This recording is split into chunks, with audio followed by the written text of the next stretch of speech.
టయోటైల్స్ family members అందరికీ hi and welcome to my pregnancy vlog part 2. Part 2 అని ఎవరైనా చూడకపోతే నేను డిస్క్రిప్షన్లో మెన్షన్ చేస్తాను, తప్పకుండా చూసేయండి. హాస్పిటల్లో అడ్మిషన్ అంతా అయిపోయిన తర్వాత కింద అంతా ప్రాసెస్ ఫినిష్ చేసుకొని మాకు రూమ్ అలాట్ చేసేసరికి మధ్యాహ్నం అట్లా అయింది. పైకి వచ్చేసి రూమ్ అంతా ఒకసారి చెక్ ఇన్ చేసుకున్నాము. టీవీ, ఏసీ అన్నీ ఉన్నాయి. సో రూమ్ కూడా చాలా పెద్దగా నీట్గా ఉందన్నమాట. సో ఇది వచ్చేసి పేషెంట్ బెడ్ అనమాట. పక్కన క్రెడిల్ ఉంది కదా, అది చిన్న పిల్లల కోసము. అండ్ ఈ కబోర్డ్స్లో అన్నీ ఫిల్ చేసుకోవడం కోసం చాలా స్పేషియస్గా అండ్ నీట్గా ఉందన్నమాట రూమ్.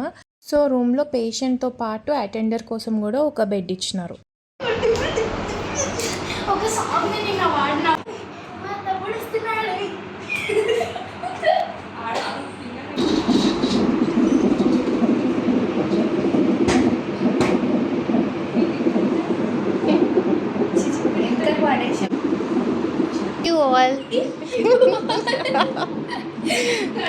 సరే, అప్పటి వరకు ఏం చేస్తారని చెప్పేసి మా మమ్మీ, డాడీ, అత్తయ్య ఇంకా మా చెల్లి జస్ట్ అట్లా చిల్ అవుతున్నారనమాట.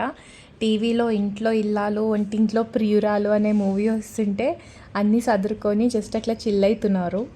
ఈ గ్యాప్లో డాక్టర్ వచ్చేసి వాకింగ్ చేసుకోమని చెప్పినారనమాట. సో నేను హాస్పిటల్ కారిడార్లో అట్లా నడుస్తున్నాను.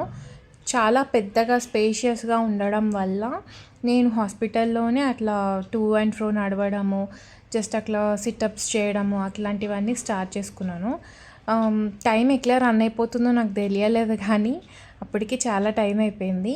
ఇంకా మెల్లిగా స్టెప్స్ ఎక్కి దిగమన్నారు. సో అది కూడా ఫినిష్ చేసుకొని కొంచెం ఫ్రెష్ అయ్యి డ్రెస్ చేంజ్ చేసుకున్నాను అనమాట. నాకు కొంచెం అన్కంఫర్టబుల్ ఉండే.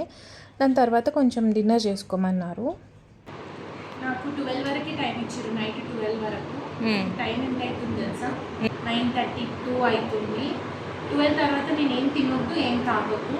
సో డిన్నర్కి నేను ఐఎమ్ జస్ట్ హ్యావింగ్ 2 ఇడ్లీస్. తర్వాత కొంచెం జ్యూసెస్, వాటర్ తీసుకోవాలి. ఓకే గాయ్స్, నేను డిన్నర్ చేస్తున్నాను.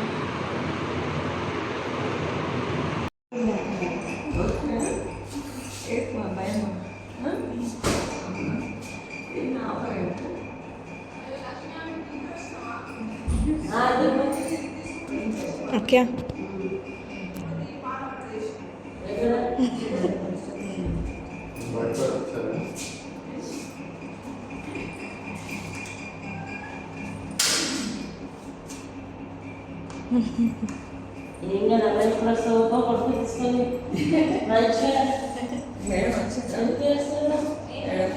సో ఫైనలీ ఇక్కడ మా బేబీ చాలా ఎమోషనల్ అయిపోయినారు అందరూ. Here is the emotional moment అనమాట.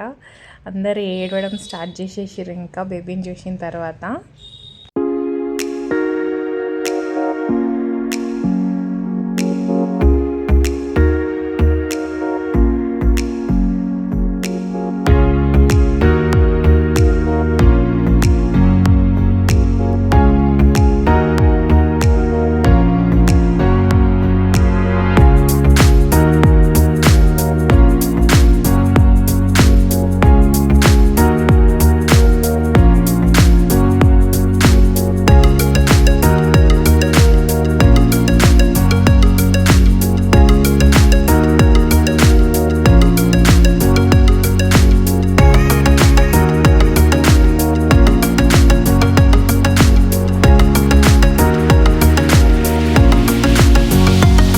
సో గాయ్స్, బేబీని ఎవరెవరు ఎత్తుకున్నారు, ఎలా ఫీల్ అయ్యారు, నేను నెక్స్ట్ వీడియో అప్లోడ్ చేస్తాను. So thanks for watching.